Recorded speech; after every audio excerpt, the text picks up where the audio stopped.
Welcome you all to this talk on virtual lab. तो इसके अंदर जाने से पहले आपको एक सैंपल दिखाते हैं, फिर बताते हैं व्हाट इज वर्चुअल लैब.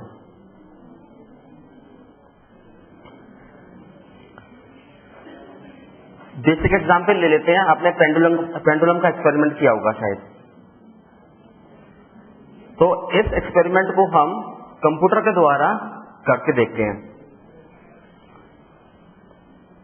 इसमें हम क्या कर रहे हैं, इसकी जो है दूरी की लेंथ कम ज्यादा कर रहे हैं. मास भी कम ज्यादा कर सकते हैं, 1 kg या बढ़ा के 1.5 kg, 1.7 या 2 kg. फ्रिक्शन का इफेक्ट भी दे सकते हैं, दें या नहीं दें, देखते हैं इसको.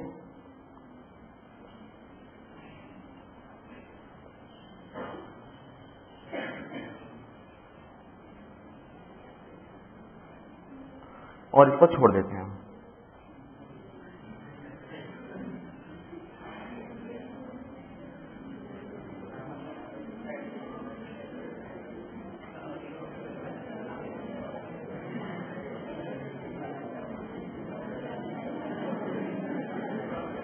अब इसमें जो हमने दो चीजें और लगा दी, वेलोसिटी और एक्सेलरेशन. ये इसकी वेलोसिटी बता रही है, बार बार इसका डायरेक्शन चेंज हो रहा है, और इसी के साथ इसका जो है एक्सेलरेशन बता रहा है.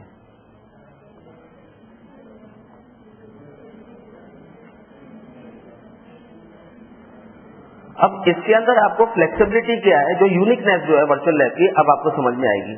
ये एक्सपेरिमेंट आप कहां कर सकते हैं, लैब में भी कर सकते हैं. लेकिन अब लैब में अगर आप करेंगे तो आपके पास क्या है, फ्लेक्सिबिलिटी नहीं है. फ्लेक्सिबिलिटी का मतलब है ना तो आप इसको डोरी को छोटा स्ट्रिंग को या लंबा करके देख सकते हैं. मासेस भी आपके पास जो है स्टैंडर्ड है, या तो 100 ग्राम का, 50 ग्राम का, 200 ग्राम का, 250 ग्राम का. अगर आपको 0.5 में चेंजेस करने हैं वो करके नहीं दे सकते आप.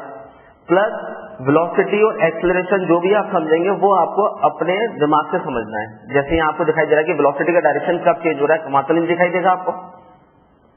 वहां दिखाई देगा आपको एक्सपेरिमेंट में? नहीं दिखाई देगा. और ये जो ग्राफ जो आ रहा है, kinetic energy, potential energy, thermal energy, 3 energy दिखा रहे हैं वहां पर. देखिए काइनेटिक एनर्जी हाई जाता है, 0 हो जाता है, फिर पोटेंशियल एनर्जी कन्वर्ट होता है, फिर पोटेंशियल एनर्जी हाई जाता है, again it is being converted to kinetic energy. दूसरी इसमें क्या खासियत है, अब इसमें आप क्या कर सकते हैं, इसको रीसेट करके इसकी लेंथ चेंज कर सकते हैं. स्ट्रिंग की आपने लेंथ चेंज कर दी, मास भी चेंज कर दिया, चलिए मास भी चेंज कर सकते हैं.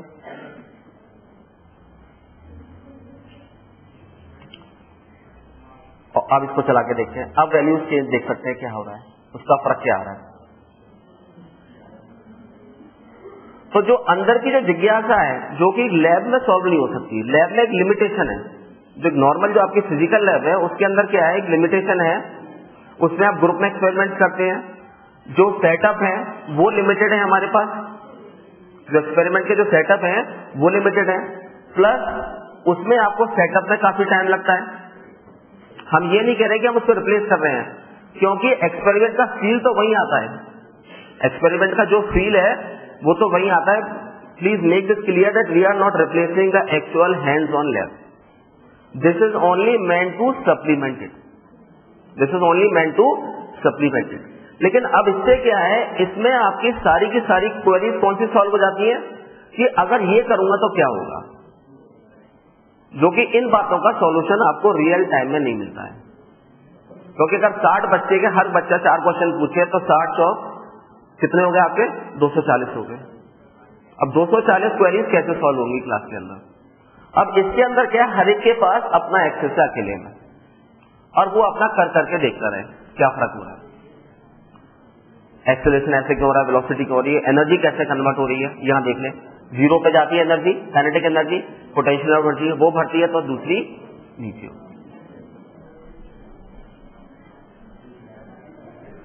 अच्छा, अभी तो हम इसमें क्या थे, अर्थ पे थे. ये देख रहे हैं आप, अगर हम इस पेंडुलम को मून पे ले जाते हैं तो क्या होगा. मून पे ले गए तो ये हो गया, क्योंकि क्या जी चेंज हो गई, जी की जो वैल्यू है वो चेंज हो गई. जो जी की वैल्यू जो है अर्थ पे 9.8 की है। तो अगर आप नॉर्मल लैब में करेंगे तो नॉर्मल लैब में तो मून पे जा नहीं सकते, और दूसरा क्या है, वहां पर आपको टीचर क्या बताएंगे, भाई जी की वैल्यू चेंज कर दीजिए, आप मून की ले लीजिए इसमें आप। तो जो भी आपको एक्चुअल वैल्यू दिखाई देगी वो आपको न्यूमेरिकल टर्म्स में दिखाई देगी कॉपी के अंदर, लेकिन ऐसा एहसास आपको नहीं मिलेगा लैब के अंदर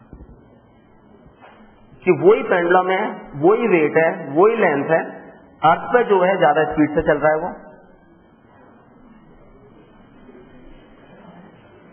रोटेट कर रहा है, और मून पर कंडीशन इसकी डिफरेंट हो गई।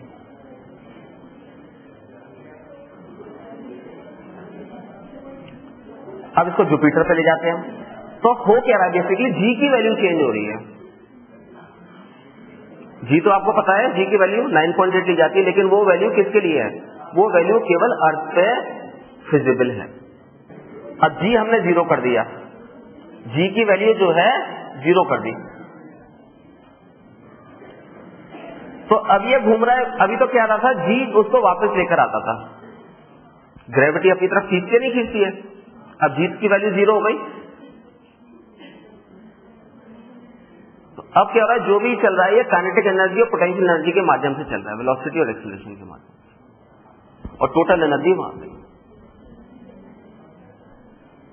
एक उसको मोमेंटम मिल गया है।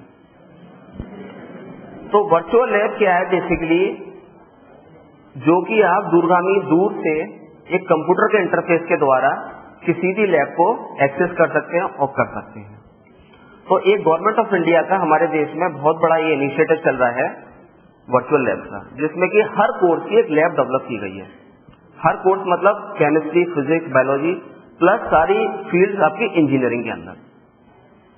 क्योंकि मैंने आपको बताया दिक्कतें क्या आती है नॉर्मल एक्सपेरिमेंटेशन में। नॉर्मल एक्सपेरिमेंटेशन दिक्कत ये आती है क्योंकि स्टूडेंट्स की संख्या हमारे यहाँ बहुत है, कॉलेजेस बहुत है हमारे यहाँ, और ट्रेन्ड मैन पावर बहुत कम है। एक रीजन इसका ये है। दूसरा रीजन इसका ये है, अगर ये सब कुछ है भी, फिजिकल एक्सपेरिमेंट में टाइम काफी लगता है, और उसमें आप सारी क्वेरीज सॉल्व नहीं कर सकते हैं। आप उसमें एक फिक्स मोड में एक्सपेरिमेंट करते हैं, भाई इन रीडिंग्स पे, इन सेट पे इसको चला के देखना है। लेकिन जो आपके मन में जो बात आती है, अगर ये होगा तो क्या होगा, वो आप सारी की सारी जिज्ञासाएं जो है, आपकी जो क्वेरीज हैं उसमें सॉल्व नहीं हो सकती है रियल टाइम एक्सपेरिमेंट। अगर करनी है तो उसमें आपको काफी टाइम लगेगा, जो कि आपकी लेवल पे जो अलाउ नहीं किया जाएगा कि आप 6 घंटे के लिए एक्सपेरिमेंट करें या आपको 12 घंटे के लिए आपको लैब दे दी गई। आपका एक एक्सपेरिमेंट का एक पीरियड होता है जिसमें कि आपको डेमोन्स्ट्रेशन करके दिखा दिया जाता है। लेकिन एक यहां पर है, तो इसको क्या बोलेंगे, गाइडेड इंस्ट्रक्शन नहीं है इसके अंदर। इसमें क्या है, आपको टोटली सेल्फ गाइडेड इंस्ट्रक्शन रखने हैं। तो सेल्फ गाइडेड में क्या है, आप अपने हिसाब से चलेंगे। क्लास में क्या है, टोटली गाइडेड इंस्ट्रक्शन, जो आपको बताया गया उसी में चलते हैं। जो आपकी क्वेरीज होती है वो भी गाइडेड होती है, और जो आप आंसर करते हो वो भी उसी दायरे के अंदर से आंसर करते हैं। तो मोटिवेशन जो है इसके पीछे वर्चुअल लैब्स बनाने का, क्योंकि एक तो दूर से किए जा सकते हैं, physical distances limit doing experiment. जैसे हमको पता है कि कुछ MIT में या IIT में या स्टैनफोर्ड में या इंडिया में किसी भी अच्छे कॉलेजेस में वहां अच्छे लैब है, लेकिन वो किनको एक्सेस है, केवल वहीं के स्टूडेंट्स को, आपको तो एक्सेस नहीं है।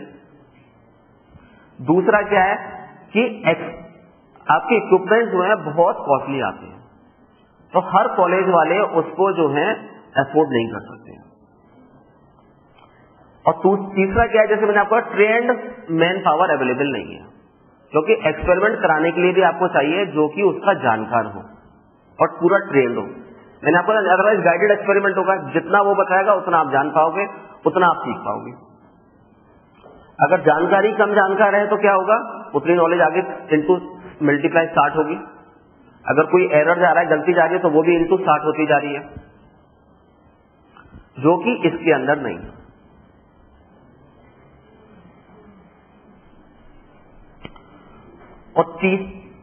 और इन सब के ऊपर जो मेन मोटिवेशन क्या है, क्योंकि अब हमारे यहाँ क्या IT टेक्नोलॉजी बहुत ही एडवांस हो चुकी है। IT मतलब इंफॉर्मेशन टेक्नोलॉजी जो है आपकी, क्योंकि इंटरनेट हर जगह अवेलेबल है, तो उसी का फायदा लेते हुए इस वर्चुअल लैब्स को बनाया गया है। अगर इंटरनेट नहीं होता तो ये पॉसिबल नहीं था, अगर इंफॉर्मेशन टेक्नोलॉजी तो एडवांस नहीं होती तो ये पॉसिबल नहीं था। अब अच्छी बैंडविड्थ मिल रही है, अच्छा ब्रॉडबैंड मिल रहा है, तो हर जगह इसको इजीली कम पैसों में एक्सेसिबल है। तो इसको कैसे यूज करते हैं? एक रिमोट जगह लैब है, जैसे मैंने आपको बताया IIT में या MIT में, स्टैनफोर्ड में या किसी बड़े इंजीनियरिंग कॉलेज में है। अब उसको इंटरनेट के द्वारा आप कहीं भी एक्सेस कर रहे हैं, उसको आप कह रहे हैं इंटरनेट के द्वारा, और मल्टीपल यूजर्स इसको एक्सेस कर सकते हैं। जैसे आपके लैब के अंदर क्या था नॉर्मल, कि केवल एक ही ग्रुप करेगा एक बार में, एब्सेंट हो गया तो गया टर्न। इसमें क्या, remotely parallelly number of users can access this lab. Basic idea ये। अब वर्चुअल लैब जो है 3 टाइप की होती है। सबसे ऊपर चलता है रिमोट ट्रिगर्ड। रिमोट ट्रिगर्ड का है, जैसे ये जो दिखा रहे थे अभी हम, ये रिमोट ट्रिगर्ड है, क्योंकि इसमें क्या है, फिजिकल लैब है, फिजिकल इंस्ट्रूमेंट्स रखे हैं, और वहां पर आप उनको कैसे कंट्रोल कर रहे हो, रोबोट के थ्रू उनको कंट्रोल कर रहे हैं, रोबोट के थ्रू कंट्रोल कर रहे हैं कि भाई इसमें इतना मिलाया जाए या इसमें इतना वेट लगा दिया जाए, कोई भी चेंज कर सकते हैं, इतना आपको वोल्टेज बढ़ा दी जाए। तो वो हो गई रिमोटली, रिमोट मतलब दूर से उसको कंट्रोल कर रहे हैं। इसके अंदर दिक्कत क्या है, फिर इसमें वही प्रॉब्लम आ गई कि अगर किसी आदमी ने लॉगिन कर लिया, किसी स्टूडेंट ने उसको लॉगिन कर लिया एक बार में, तो वो जो एक्सपेरिमेंट है, जो पूरा वो जो है वो क्या है, एलोकेट हो गया। अब दूसरा उसको नहीं कर सकता। अगर वो 3 घंटे की लॉगिन कर गया उस एक्सपेरिमेंट के अंदर, 3 घंटे उस मशीन को कंट्रोल कर रहा है, तो दूसरा उसको वेट करता रहेगा। क्योंकि कितने बनाएंगे आप उसको, 10 सेट बना लेंगे, लेकिन दुनिया तो बहुत बड़ी है। मेरी बात समझ रहे हैं आप?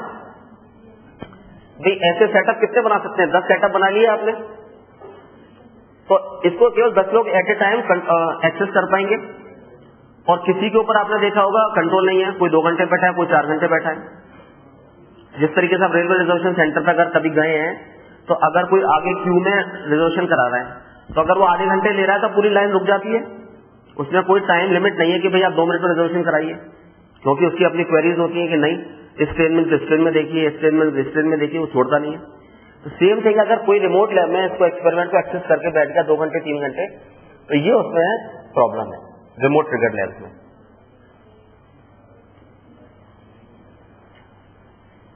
दूसरी है मेजरमेंट बेस्ड लैब, कि आपने कोई मेजरमेंट ले लिया है और ये closely to remote triggered lab है। और सबसे जो यूजफुल जो लैब बताई गई है वर्चुअल लैब के अंदर, वो है modelling simulation based lab. Modelling simulation based lab कि एक्चुअल लैब को कंप्यूटर के अंदर प्रोग्राम कर दिया गया। जैसे अभी हम जो एक पेंडुलम वाला एक्सपेरिमेंट करके देखा हमने, वो सिमुलेशन लैब थी, मॉडलिंग सिमुलेशन, क्योंकि उसको एक मॉडल कर दिया गया, एक प्रोग्राम बना दिया गया उसका एक्चुअल कंडीशन के हिसाब से। क्योंकि आप भी एक्सपेरिमेंट कैसे कर रहे हैं, आप भी एक्सपेरिमेंट करते हैं किताब से पढ़कर ही तो करते हैं, टीचर भी करवा रहे हैं, वो भी किताब से पढ़ के करा रहे हैं। जो भी नॉलेज चली आ रही है कहां से चली आ रही है, जो किताबों में चला आ रहा है। जी की वैल्यू 9.8 ही ले रहे हैं, कोई अपनी वैल्यू तो नहीं रखवा रहे हैं। तो उसी नॉलेज को हमने कंप्यूटर के अंदर प्रोग्राम कर दिया है, और फिर हम उस लैब को बोलते हैं मॉडलिंग सिमुलेशन बेस्ड लैब। जो तो इनमें अंतर क्या है, ये तो रियलिटी की तरफ क्लोज है। रियलिटी की तरफ क्लोज है क्योंकि उसमें गलती कमी होगी, क्योंकि आप एक्चुअल एक्सपेरिमेंट यूज कर रहे हो। क्योंकि इसके अंदर क्या है, अगर प्रोग्राम गलत बना दिया गया, प्रोग्राम गलत बनाने का मतलब है किसी ने आपको गलत नॉलेज के हिसाब से गलत प्रोग्राम बना दिया। भाई गलती क्या होगा कि जी की वैल्यू 9.8 नहीं रखी, 6.8 रख दी, तो वो गलत एक्सपेरिमेंट ही बताता रहेगा। ये जो है गलत बताता है। तो इसमें यह है कि प्रोग्राम होना बहुत जरूरी है, बिल्कुल सही तरीके से, जिसको बोलते हैं मॉडलिंग सिमुलेशन बेस्ड लैब, जो अभी हम कर रहे थे। इसका फायदा क्या है, स्केलेबिलिटी। स्केलेबिलिटी का मतलब यह है मल्टीप्लाई की जा सकती है बहुत ही, एक साथ इसको लाखों यूजर एक्सेस कर सकते हैं। जैसे ईमेल है आपका, ईमेल स्केलेबल है, गूगल को हर आदमी लाखों लोग एक साथ एक्सेस करते हैं, गूगल जो है एक्सेसिबल है। तो इसी तरीके से ये जो लैब है ये एक्सेसिबल है, इसको लाखों लोग स्टूडेंट्स एक साथ एक्सेस कर सकते हैं, उनको नहीं कर सकते। उसके लिए क्या करना पड़ेगा आपको? 1 लाख एक्सपेरिमेंट चाहिए, 1 लाख सेटअप चाहिए, जब जाके कर पाएंगे वो।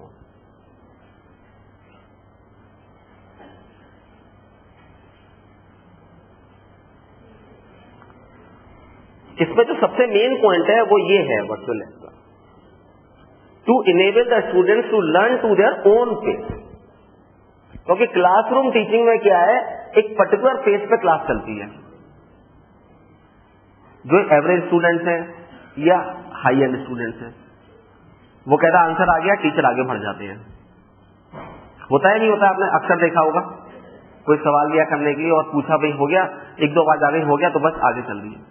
तो उसमें क्या हुआ, किसकी पेस पे चल रहे हैं वो? कुछ ही स्टूडेंट्स की पेस पे चल रहे हैं। और एक्सपेरिमेंट में भी क्या है, 6 लड़के खड़े हैं, 4 पीछे खड़े हैं, 2 आगे खड़े हैं। वो आगे वालों पूछा उन्होंने, टीचर ने कुछ समझ में आ गया, उन्होंने बोला हाँ आ गया समझ में, तो वो फिर वो आगे बढ़ गया, एक्सपेरिमेंट हो गया पूरा। Is it fine? बात सही है?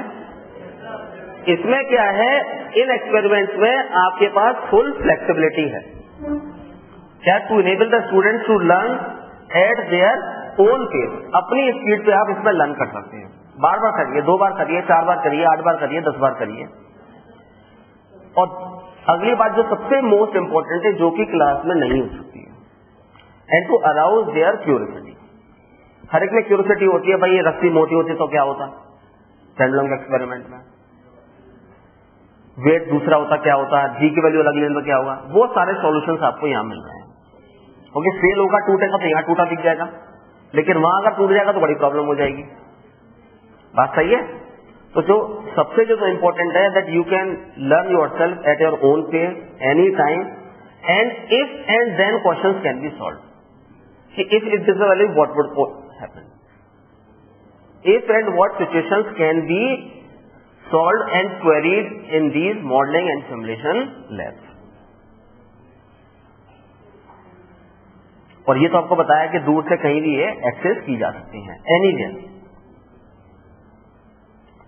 आप सिंपल ले लीजिए, ईमेल अकाउंट होंगे आप लोगों के, नहीं भी है आपने सुना तो होगा। ईमेल ये नहीं कि आपके घर से एक्सेस होगा, जहां भी आप जाते हैं अपना ईमेल एक्सेस कर लेते, नहीं कर लेते? कहीं भी जाएं, किसी भी कंप्यूटर पर जाएं, कहीं भी जाएं, शहर बदलें, लेकिन आप अपना ईमेल जो है एक्सेस कर सकते हैं।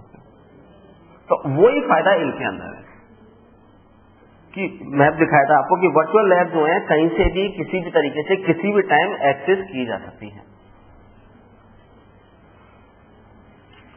तो ब्रॉड एरियाज इसमें सारे हैं जो आपके जो है फिजिकल साइंस, केमिकल साइंस और सारे इंजीनियरिंग के इसमें हैं। साइलेंट फीचर्स क्या है इनके?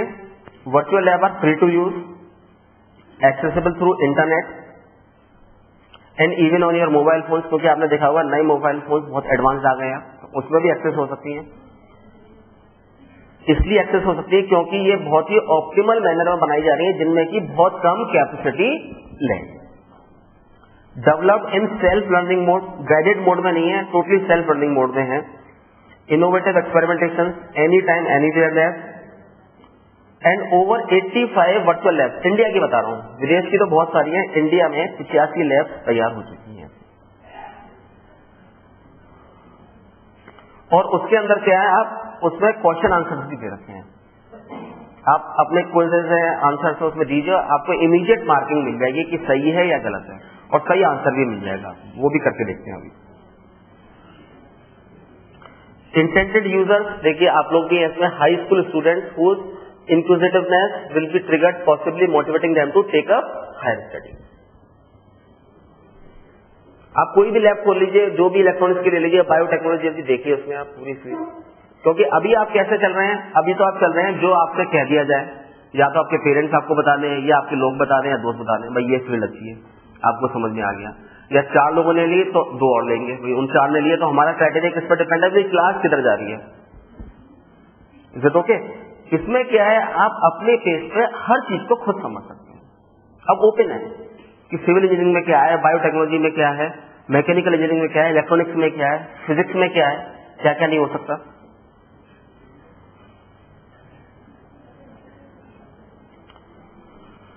तो इसका कंक्लूजन क्या है वर्चुअल लैब का?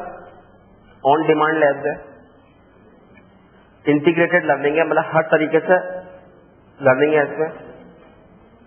कंटेंट सारे के सारे एट वन प्लेस हैं। अदरवाइज नॉर्मल में क्या है, कुछ इन्फॉर्मेशन किसी बुक से ले रहे हैं, कुछ इन्फॉर्मेशन किसी बुक से ले रहे हैं, वो बुक आपके पास नहीं है। जैसे आपके फिजिक्स की बुक है तो उसमें प्रैक्टिकल नहीं दे रखे, केवल आपको थ्योरी दे रखी है, प्रैक्टिकल के लिए आप अलग बुक ले रहे हैं। इसके अंदर क्या है, totally integrated learning. On demand lab का क्या है, लर्न एट ओन पेस, कभी भी किसी टाइम, मतलब ऑन डिमांड है।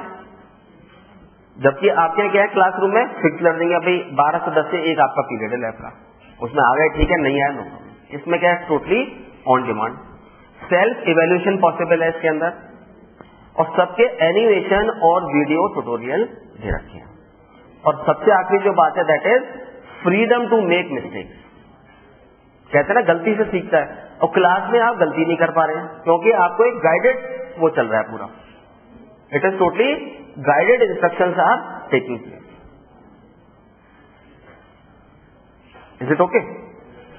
तो इसको इसलिए बोलते हैं complete learning management system. Complete learning management system. तो जो हमारे देश की जो वर्चुअल लैब है उसका जो होम पेज है वो इस तरीके का है, जो कि एक्सेस किया जा सकता है। आप नोट कर लीजिए, vlab.co.in, vlab.co.in।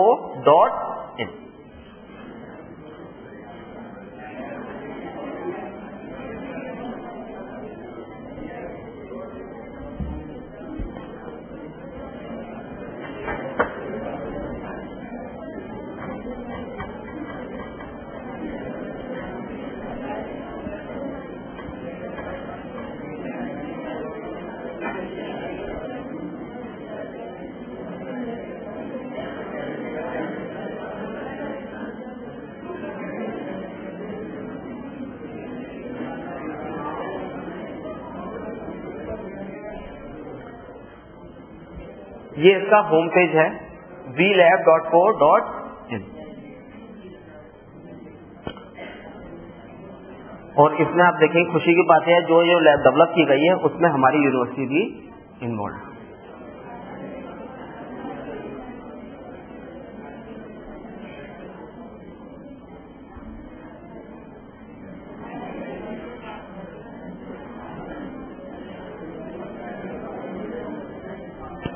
अब हम सीधे चलते हैं एग्जाम्पल्स पे।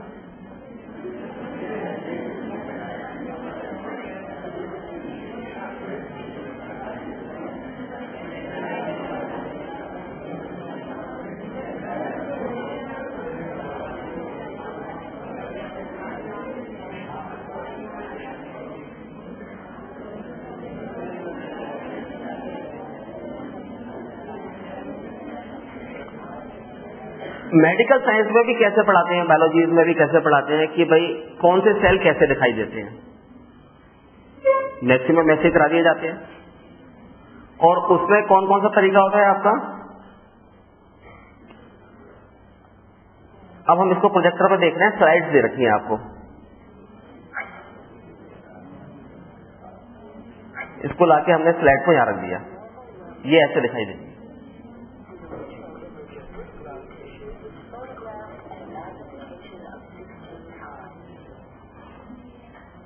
इसके अंदर पूरा वॉइस इंस्ट्रक्शन भी है। अब कैंसरस लंग देख लीजिए आप।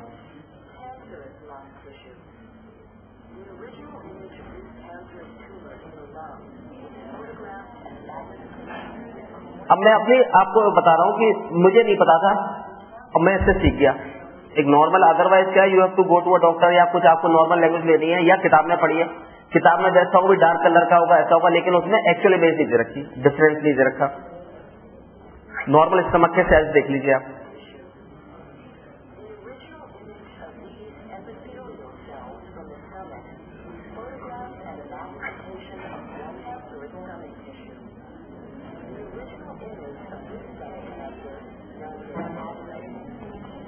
इसके अंदर। अब इसके अंदर देख लेते हैं हम, अगर माइक्रोस्कोप से इन सेल्स को देखें तो कैसे दिखाई देंगे वो,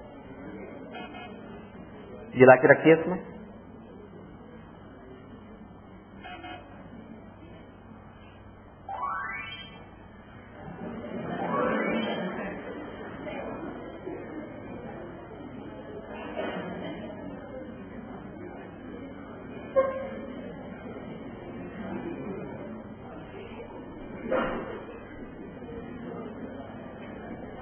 ये अभी स्लाइड में देख रहे थे, अभी सब माइक्रोस्कोप में यहाँ से सिलेक्ट कर सकते हैं। आप देखिए नॉर्मल स्टमक की कि आपके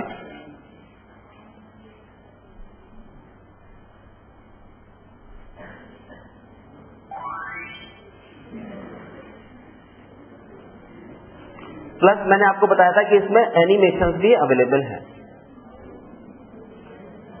मतलब कंप्लीट लर्निंग पैकेज है कि आप स्लाइड पे कैसे देखेंगे, माइक्रोस्कोप में वो कैसे दिखाई देगा, और आखिरी इसके अंदर उसका टोटल एनिमेशन भी दे रखा है। So, the nuclear envelope and nucleolus disappear, and a spindle forms between the pairs of centrioles, which have moved to opposite ends of the cell.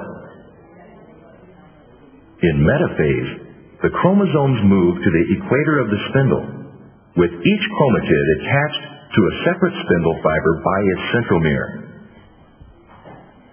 During anaphase, the centromeres split, and the sister chromatids are pulled apart to opposite poles of the cell.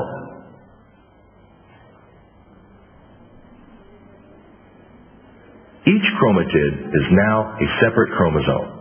Telophase is the final phase of mitosis. In telophase, two daughter cells are formed. With a complete set of chromosomes at each end of the cell, the cytoplasm divides, the nucleolus and nuclear envelope reappear, and the chromosomes begin to uncoil. When the new cells are separated, they enter interphase, and a new cycle begins. मैं इसको रोक रहा हूं। तो sample दिखाया गया है, इस तरीके का हर कोर्स में हर टॉपिक पे आपको मिल जाएगा।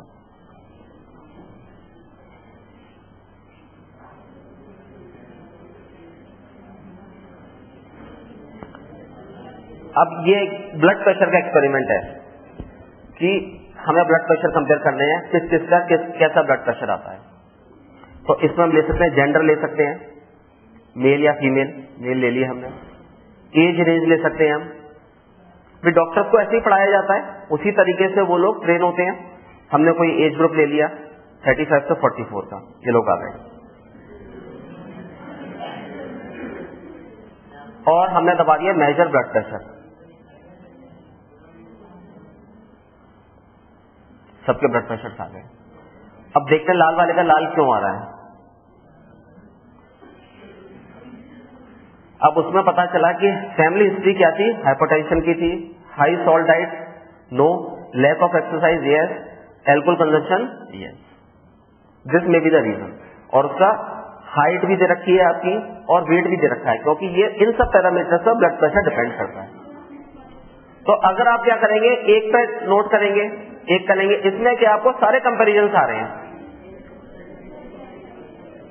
इसका देख लेते हैं, 122 बाई 72 आया है, लेटर सी। इसका फिट आया है क्योंकि इसमें कोई भी उसमें कारण नहीं था, हर चीज इसकी फिट है। इसका देख लेते हैं, रीसेट करते हैं, दूसरे कोई एज रेंज ले लेते हैं हम, 11-17 ले लिया हमने। मेजर ब्लड प्रेशर, तो ये कौन सी लैब है, सब सिमुलेशन और मॉडलिंग लैब है। उसी हिसाब से हाइट निकल कर आई है, उसी हिसाब से जो है वेट आया, इसका 120 बाई 80 आ रहा है। या और किसी का देख लेते हैं, 108 बाई 69 देखते हैं, इसका इतना क्यों आ रहा है। उसका रीजन निकला है, उसकी हाइट कम है, वेट भी कम है उसका। तो ये सब चीजें जो है इफ एंड व्हाट वाली जो कंडीशंस हैं, all curiosity can be solve over here. जब तक ये रन हो रही है, हम आपको दिखाते हैं, ये जो लैब है मेटल फॉर्मिंग की लैब है, जो कि हमारे इंस्टीट्यूट में डेवलप की गई है। मेटल फॉर्मिंग क्या होता है, जितने भी ऑटोमोबाइल्स के पार्ट्स होते हैं, जितने भी ऑटोमोबाइल्स में मशीनरी के पार्ट होते हैं, वो सारे मेटल फॉर्मिंग से बनते हैं। शाफ्ट हुए आपके, कनेक्टिंग रॉड हुए, फ्रंट एक्सल बीम हुई, लीफ स्प्रिंग्स हुई, शॉकर की स्प्रिंग हुई, ये सब किससे बनती है, मेटल फॉर्मिंग से बनती है। तो इसमें भी जैसे मैंने आपको बताया कि एक्सपेरिमेंटेशन बहुत टफ है। क्यों टफ है, क्योंकि बहुत फोर्स चाहिए लोहे या किसी भी मेटल को दबाने के लिए, बहुत हाई टेम्परेचर चाहिए और बहुत टाइम कंज्यूमिंग है। तो एक्सपेरिमेंटेशन पॉसिबल नहीं है। और एक्सपेरिमेंटेशन अगर पॉसिबल हो भी जाता है तो वो एक्सपेरिमेंट कितने टेम्परेचर पे हो रहा है, 1000 डिग्री 2000 डिग्री पे, जो कि आप नहीं देख सकते अपनी नेकेड आई से। तो उसको देखते हुए इसकी एक हमने वर्चुअल लैब बनाई।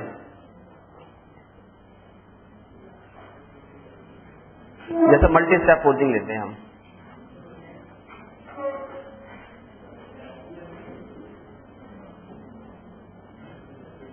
अब इसमें क्या है, हमें जो है ये स्पिंडल बनाना है, जो कोने पे जो दिखाई दे रहा है ये स्पिंडल बनाना है हमें। और हमको कोई भी जो है लोहे का सामान कैसा मिलता है, इनिशियल जो है बिलेट इस फॉर्म में मिलती है। जो रॉ मटेरियल जो होता है, जैसे आप कपड़े भी सिलवाते हैं तो रॉ मटेरियल क्या है, कपड़ा है, कैसे मिलता है, वो तो आपके लेंथ इंटू ब्रेथ में मिलता है, फिर वो कट्टे बनता है जैसे भी बनता है। Is it okay? तो इसी तरीके से हमको स्पिंडल बनाना है बिना काटे। मेटल फॉर्मिंग की खासियत है कि ना तो इसमें काटना पड़ता है, ना इसमें कोई वेल्डिंग करनी पड़ती है, ना इसमें आपको पिघलाना पड़ता है, फ्लूइड भी नहीं बनाना पड़ता। तो इसमें ये 2 डाइज लगी हुई हैं ऊपर और नीचे। अब ये दूसरा सेट ऑफ डाई आ गया और इसमें आप यहां देख सकते हैं कैसे कैसे वो साथ में चेंज होता जा रहा है, बनता जा रहा है ये चीज।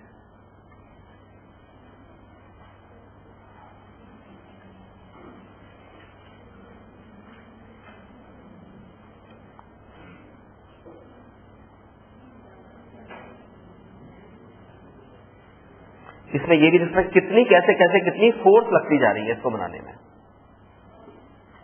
कितनी इसके अंदर फोर्स लग रही है। और इंटरनल इसमें चेंज क्या आ रहा है मटेरियल में, इंटरनल जो चेंज आ रहा है वो क्या आ रहा है,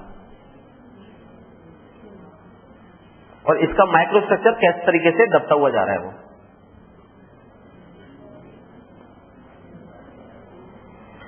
अभी आपको बताया था कि कंप्लीट लर्निंग मैनेजमेंट सिस्टम है, तो इसमें आप कोई भी क्वेश्चन से आंसर कर सकते हैं और देख सकते हैं क्या हो रहा है इस एक्सपेरिमेंट से रिलेटेड। सबमिट कर दीजिए इसको आप। आंसर आ गए आपके, करेक्ट आंसर आ गया और मार्क्स आ गए। ये देखिए इसमें क्या दिखा रहे हैं, बेयरिंग देखिए आपने, बेयरिंग में कोई ज्वाइंट नहीं होता, और जो बेयरिंग की जो रिंग जो बनती है वो इस तरीके से बनती है। एक मोटा पाइप लिया, उसके टुकड़े काट लिए, अब फिर उसको थिन करना है, हमें कैसे करेंगे हम। और ये स्लो इसलिए चल रही है क्योंकि ये इंटरनेट से चल रही है, इंटरनेट से एक्सेस हो रही है रियल टाइम।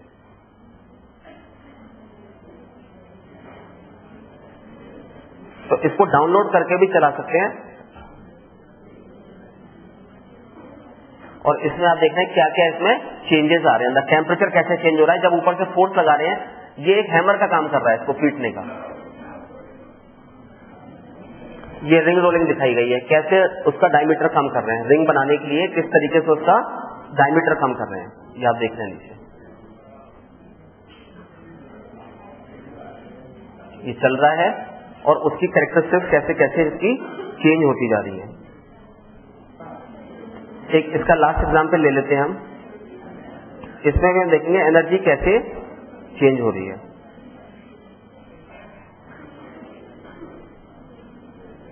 इसको हमने यहां छोड़ दिया क्योंकि स्कैटर का मास जो था और कम कर देते हैं।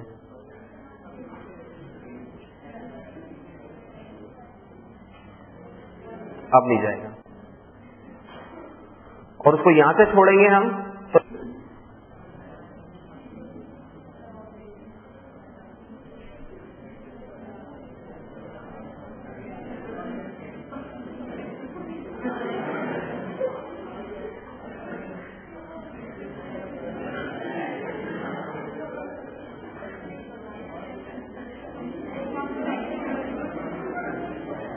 इसका मास बढ़ा दिया हमने।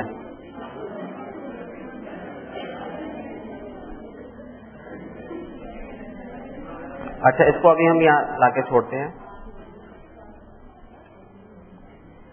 क्या ये यहां से इसको पास कर लेगा? नहीं कर पाएगा क्योंकि उसको जो है काइनेटिक एनर्जी नहीं मिल पाई है। और ज्यादा हाइट से छोड़ेंगे तो उससे क्या है, हम ज्यादा पोटेंशियल एनर्जी दे रहे हैं। अब उसको काइनेटिक एनर्जी मिल गई, उसको आगे ले जाने। तो ये जस्ट है कि आपको एक किक स्टार्ट करने के लिए कि एक ये फैसिलिटी भी अवेलेबल है जिसको कि आप एक्सेस कर सकते हैं। और इसमें आपके लिए 2 रोल हैं। एक रोल तो ये है आपको सीखने का, जो आपको जो भी आपकी कोई जिज्ञासा है, क्यूरियोसिटी है, क्वेरीज है वो। दूसरा आपका रोल सबसे बड़ा जो है कि आप कौन सी नई लैब बना सकते हैं। जो कि आपको तकलीफ हो रही है कोई चीज समझने में, उसकी आप लैब बना के दिखाइए। आगे अपना कैरियर ऐसा बनाइए कि मुझे इस चीज की एक वर्चुअल लैब बनानी है। ये एक बहुत बड़ा कैरियर है अपने में, to develop a virtual lab. क्योंकि एक मैं एक लास्ट बताना चाह रहा हूं, अगर आप कोई चेंज कहीं आ सकता है, वो चेंज कहीं भी आ रहा है, आपकी लाइफ में भी चेंज आ रहा है, वो किससे आ रहा है? इंफॉर्मेशन सिस्टम से ही आ रहा है। अदरवाइज जितने भी इन्वेंशन हैं वो सारे पुराने ही हैं, लेकिन अब क्या हो रहा है, उनको वे ऑफ डूइंग चेंज होता जा रहा है। तो आप भी अगर कोई चेंज ला सकते हैं, वो एक ला सकते हैं थ्रू इंफॉर्मेशन सिस्टम। तो आप एक अपने में देखिए कि मैं कौन सी वर्चुअल लैब बना सकता हूं।